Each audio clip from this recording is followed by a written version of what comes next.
おはようございます。今日の動画はスマートフォン VS GPS 付きサイクルコンピューターということでですね、この2つについて話していきたいと思います。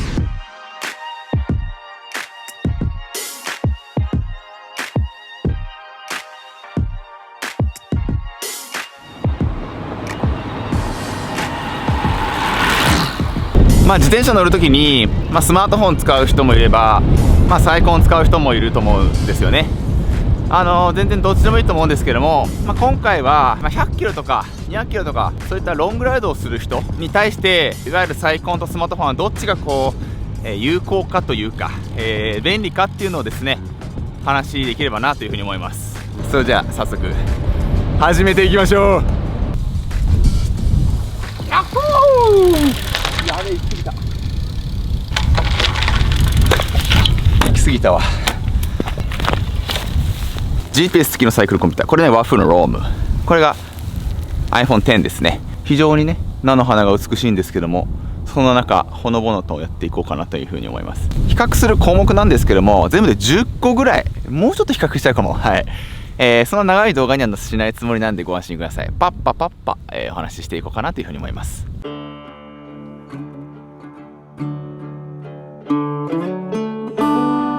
まず1つ目、バッテリーライフですね。バッテリーです。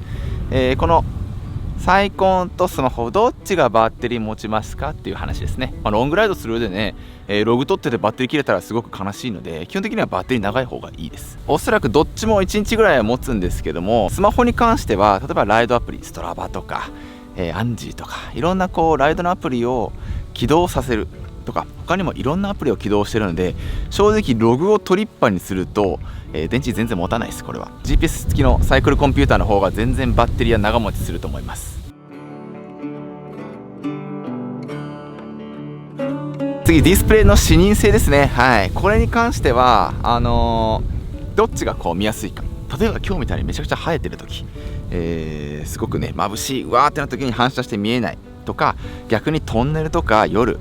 なっちゃった時にどっちが見やすいかっていう話ですね。どっちのが見やすいかって言ったらどっちも見やすいです。これぶっちゃけ言うと。ただ最近のスマホ、特に iPhone X に関しては、光沢の画面になっているので、ちらつきが気になるかもしれないですね。対してサイクルコンピューター全てとは言えないですけども、非反射素材、いわゆるアンチグレア系の素材を使っているサイクルコンピューターが多いので、サイコンの方が見やすいとは思うんですけども、ただその代わりスマホの方が圧倒的に画面のサイズがでかいです。はい、画面のサイズが大きいので、ナビをやったりとかするとき、ログを見るときは多分スマホの方が見やすいと思います。ただ反射とか明るさが変わる変わらないとか、そういった面では多分サイコンの方が見やすいのかなというふうに思います。耐水性能ですね。防水防塵いろいろあると思います。最近のスマホはね、完全防水のものがすごく増えてます。サイクルコンピューターもね、完全防水のものがすごく多いので、どっちも大丈夫っちゃ大丈夫なんですけども、最近のスマホは全部タッチスクリーンになってるので、雨なんかで濡れちゃった時に操作がすごくねしづらいものが結構多いです。ボタンタイプのサイクルコンピューターであれば、雨の日でも問題なく操作することができるので、どんな環境でも使うことができるっていうのは、多分サイクルコンピューターの方が使いやすいのかなというふうに思います。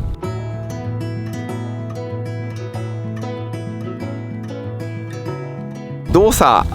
の可能温度ですね。めちゃくちゃ暑いところ、またはめちゃくちゃ寒いところ、どっちが動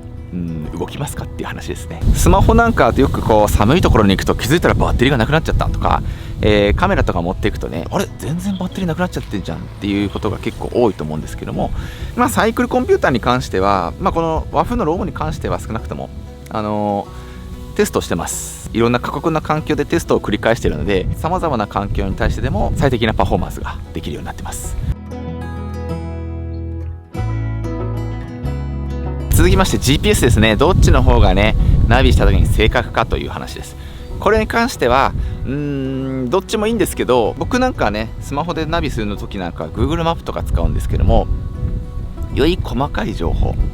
ちょっと迷った時にパッと検索する、その利便性に関してはやっぱりスマホのこのアプリっていうのは優秀なのかなというふうに思います。このサイコンのマップも非常に優秀で、案内とか、もうちょっとしたら右行ってください、左行ってくださいとか、すごい細かく指示はしてくれるんですけども、例えばデニーズに行きたい、ファミレス行きたい、コンビニ行きたい、パッとマップに出てくるのはスマートフォンのアプリだと思います。どっちもGPS のそのなんかズレとかはそこまで僕は感じてないんですけども、より細かいデータをねこうスピーディーに見れるのはどっちって言ったら多分スマホのマップの方が見やすいと思います。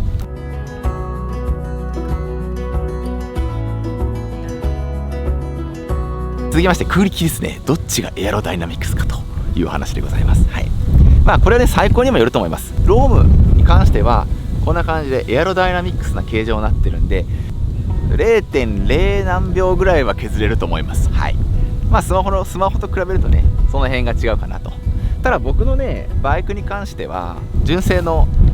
マウント使ってなくてレッグマウントの使ってるんで、もう空力が台無しになっちゃってます。はい、正直そこまで気にすることではないのかなというふうに思います。耐久性、これに関しては圧倒的にねこっちの方がいいと思います。サイクルコンピューターですね。はい、iPhone のガラス、これなんか僕は今ガラス表面割れてるんですけども、これはその画面にね頑丈なフィルムをしてて、そのフィルムがちょっと割れちゃってはいるんですが、どうしてもやっぱりスマホの画面ね割れやすいじゃないですか。サイクリング中まあまあの速度で走ってて仮に落としちゃったりとか、ちょっとでもこうコンクリ当てるともう一撃で終わります。なんですけども、サイコンによっては非常に頑丈なガラスを使っているものたくさんあります。ロームに関してはゴリラガラスっていう非常に頑丈なガラス使ってるので、バーンって落ちたとしても非常に割れにくい素材になってます。頑丈さとか耐久性に関してはやっぱりサイコンの方が強いんじゃないかなっていうふうに思います。サイコンといったらやっぱりスピードセンサー、ケイデンスセンサー、パワーメーター、心拍、いろんなデータをこうね、記録したりすることができるんですけども、表示したりすることができます。はい、やっぱりその辺のこのなんて言うんでしょうね、互換性というか相性はやっぱり間違いなくこっちの方がいいですよね。もちろんスマホで、ログを取ったりとかスピードとか、パワーとかもね、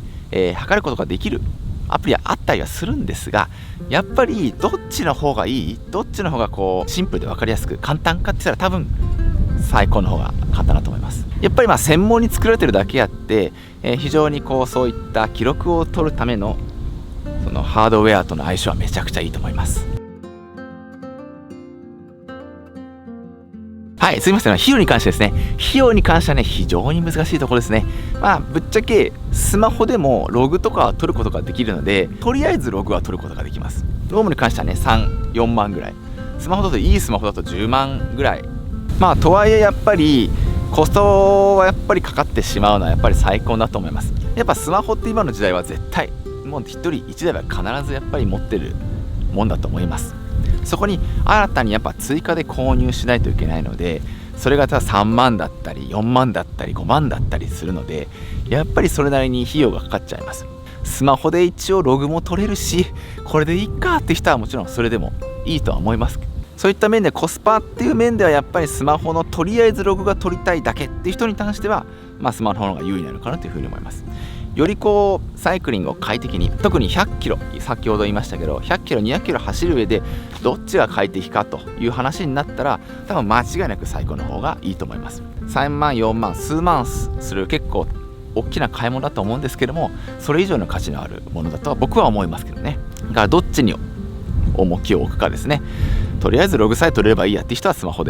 のアプリでいいと思いますし、やっぱりバッテリー切れたら困るよねとか、落とした時のリスクとか、いろんなこうケイデンセンサーとかいろんなログを取って記録したいっていう人なんかはやっぱりこっちの方がいいと思うんで、その辺はお財布と相談してもらってって感じだと思います。はい、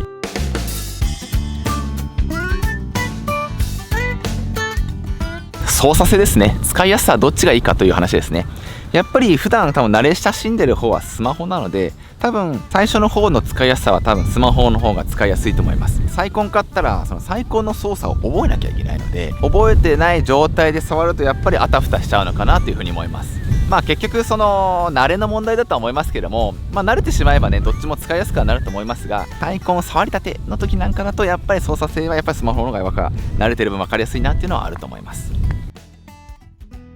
ということでまとめますと、スマートフォンっていうのは、自転車サイクリングする上でどれぐらいのこのレベルかというと、広く浅くっていう感じだと思います。広く自転車フォローできますよという感じです。例えばここにね電子マネー入れたりとか電話もすぐ出れると思うし、一応ログも取ることもできるし、本当にこう汎用性が高い何でも屋さんって感じなんですよね、こっちは。ただこう突き詰めるみたいなより細かい機能、サイクリングに特化しているかどうかと言われたら確実にそうではないとは思います。よりこう100キロ200キロ走る上で絶対に快適なのはどっちかって言われたら、多分こっちの方がすごいストレスなく走ることができると思います。ただこれもやっぱり結局用途で、じゃあ、3キロ5キロのご近所に心拍つけてケイデンスセンサーつけてパワーメーターつけて最高でさあログ取りましょうって言われると、まあそうじゃないですよね。